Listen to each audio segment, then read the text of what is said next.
ছবির মতো সাজানো পুরান ঢাকার বুকে দাঁড়িয়ে আছে লালবাগ কেল্লা, সময়ের সাক্ষী হয়ে। ইতিহাস, রহস্য আর অপূর্ণতার গল্প বুকে নিয়ে কেল্লাটি আজও যেন নীরবে বলে যায় এক সুবর্ণ অতীতের কথা। ঢাকার ব্যস্ত শহরের মাঝে একটি খোলা, সবুজ, নিরিবিলি স্থান হিসেবে এটি দর্শনার্থীদের কাছে প্রশান্তির জায়গা। পরিবার, শিশু ও পর্যটকদের জন্য এটি আদর্শ গন্তব্য।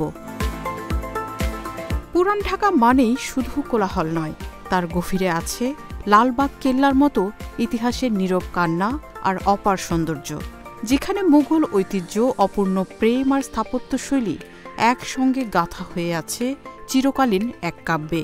লালবাগ কেল্লা বিদেশি পর্যটকদের কাছেও বেশ জনপ্রিয়। বাংলাদেশের ইতিহাস, সংস্কৃতি ও স্থাপত্য চেনার জন্য এটি অন্যতম কেন্দ্রবিন্দু। লালবাগ কেল্লা নির্মাণ শুরু হয়েছিল ১৬৭৮ সালে মুঘল সুবাদার প্রিন্স আজম শাহীর হাতে, কিন্তু এই অপূর্ব স্থাপত্যকর্ম শেষ পর্যন্ত অপূর্ণ রয়ে যায়। কারণ ছিল রাজনৈতিক অস্থিরতা আর এক বেদনার কাহিনী। কথিত আছে, সুবাদার শায়েস্তা খানের প্রিয় কন্যা পরিবিবির অকাল মৃত্যুতেই যেন থমকে যায় পুরো নির্মাণ কাজ। এই সমাধি ঘিরে গড়ে উঠেছে অজস্র লোককাহিনী, প্রেম, শোক আর অভিশাপের ছোঁয়া পাওয়া যায় গল্পে গল্পে। এই কেল্লার ৩টি মূল অংশ: দরবার হল, ৩ গম্বুজ বিশিষ্ট মসজিদ ও সবচেয়ে রহস্যময় পরিবিবির সমাধি। লালবাগ কেল্লা শুধু একটি দুর্গ নয়, এটি এক সময়ের শিল্প, রাজনীতি, প্রেম আর অপূর্ণতার অনন্য মিশেল। আজও প্রতিদিন হাজারো পর্যটক আসে এই ইতিহাস ছুঁয়ে দেখতে। যেন কেল্লার প্রতিটি ইট, প্রতিটি কারুকাজ তাদের কিছু একটা বলে ওঠে। আমি ছিলাম এক হারিয়ে যাওয়া সময়ের নীরব সাক্ষী।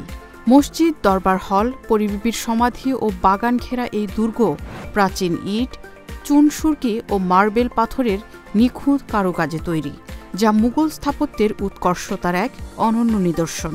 প্রাকৃতিক আলো, পুরাতন স্থাপনার টেক্সচার আর ঐতিহাসিক পটভূমি, এই সব মিলিয়ে এটি ফটোগ্রাফার, ইউটিউবার ও নির্মাতাদের কাছেও প্রিয় লোকেশন। এটি শুধু দর্শনীয় স্থান নয়, শিক্ষার্থীদের জন্য ইতিহাস জানার বাস্তব পাঠশালা হিসেবেও কাজ করে। লালবাগ কেল্লা গুরুত্বপূর্ণ কারণ এটি ইতিহাস, স্থাপত্য, সৌন্দর্য, শিক্ষা ও রহস্য সব কিছুর এক অনন্য মিশেল, যা পুরান ঢাকার মাঝেও দাঁড়িয়ে আছে এক সময়ের সাক্ষী হয়ে। লালবাগ কেল্লা অপূর্ণ হলেও ইতিহাসে এর জায়গা চিরন্তন। Marufa Kamal, news desk, hello Bangla.